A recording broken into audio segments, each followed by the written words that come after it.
Welcome to the Geek Easy, fellow geeks. Let's pop open a drink of your choice because today we will be reviewing Batman Gotham After Midnight, the deluxe edition. I was really excited about.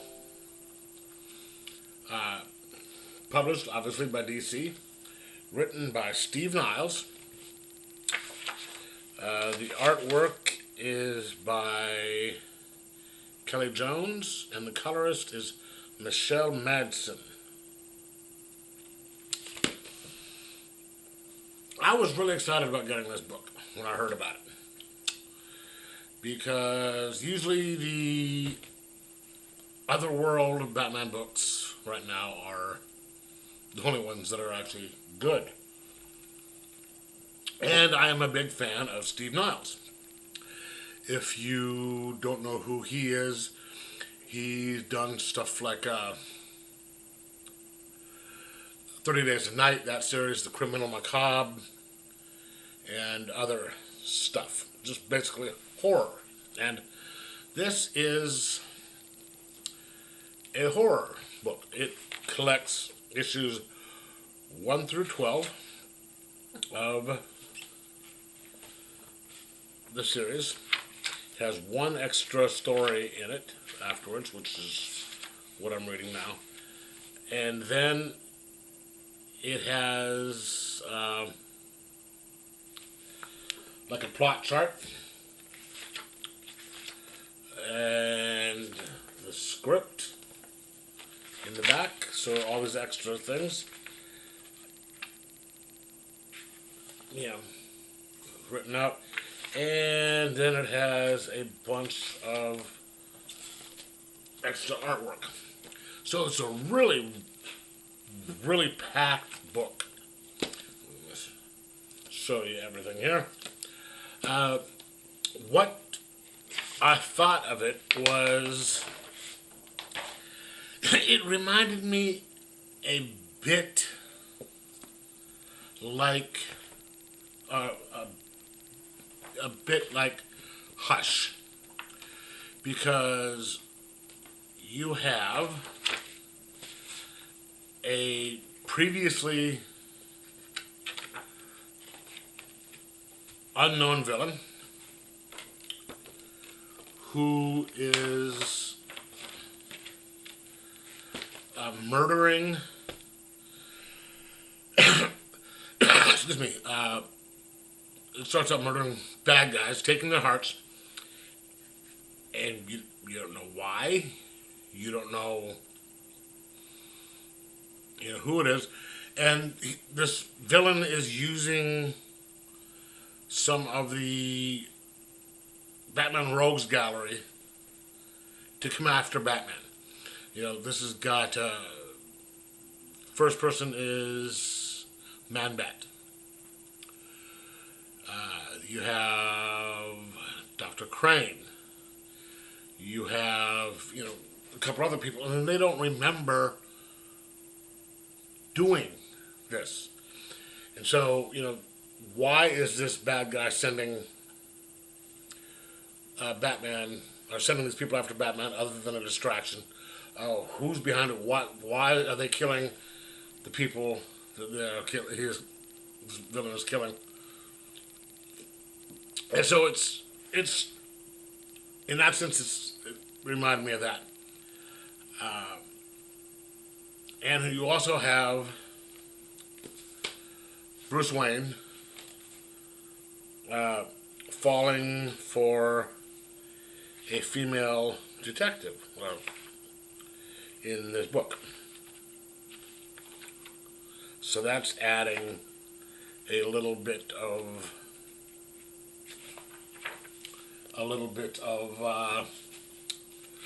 story in it.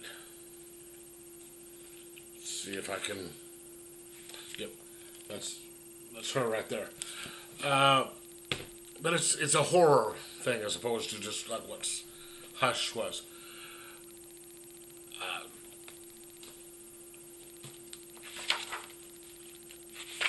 I really did like the story um, because it sort of delved into a different aspect that Batman normally doesn't delve into. Yes, it did a lot of investigative stuff, and that's great that you have Batman mystery investigating. You know, they do that, you know, a lot less lately, but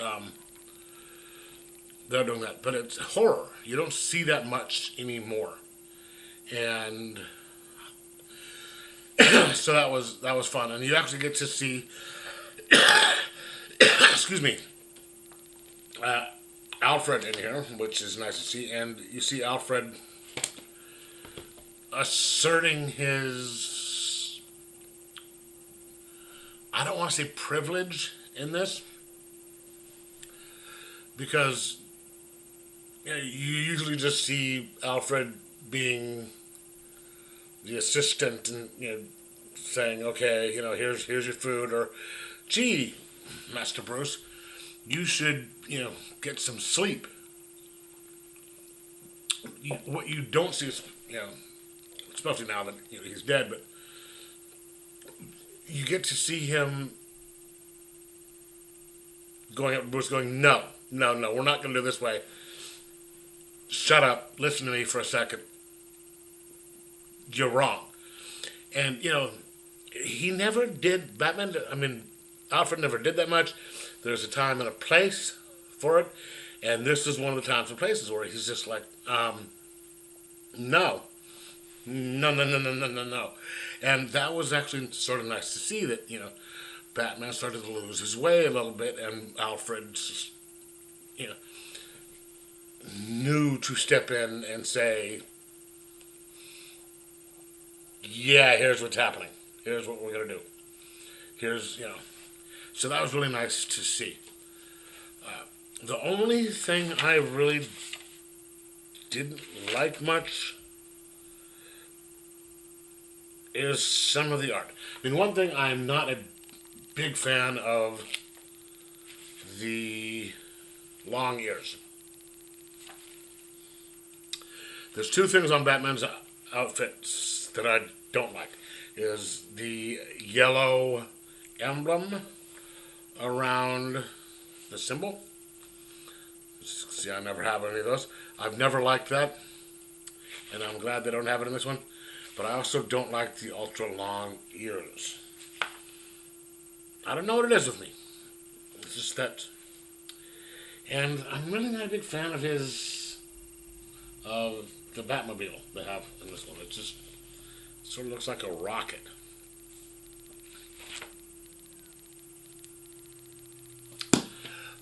But, you know, so the art, I can see what they were trying to do with this. It's a, you know, a horror book, and they want to go kind of a stylized look to it that goes with the horror. But I didn't.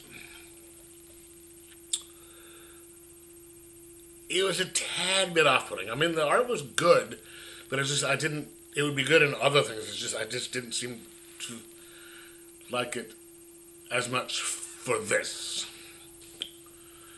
But Steve Niles did a really good job in telling the story. He kept the pacing right. He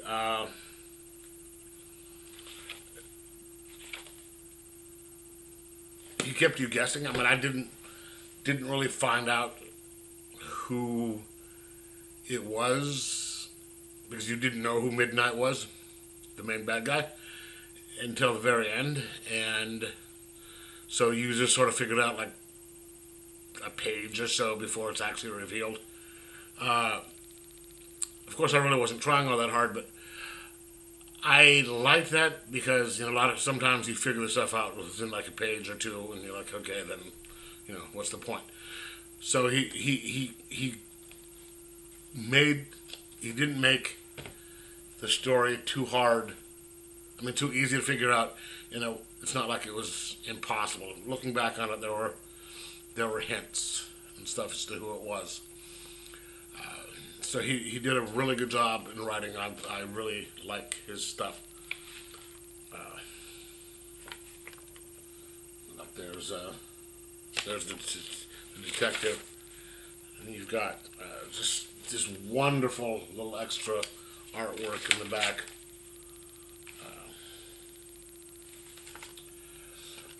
But this is a good Steve Niles horror story, a good Batman story. He could do a little bit better in the art, but I am really glad that I picked this up and have it for my collection. The story at the end, I don't really think there's any connection between it and the character Midnight, which I'm not sure it's intended to. They just threw that one in there for kicks. About halfway through that, it's just a single little one-issue story. But that was, so far, it's pretty good. The extra story. So I'm going to give this a 4.25 out of 5. The thing that's marking it down a bit is the art. And hey, you know, some people really like, I'm sure some people would really like the art in here. Some people would really like Mr.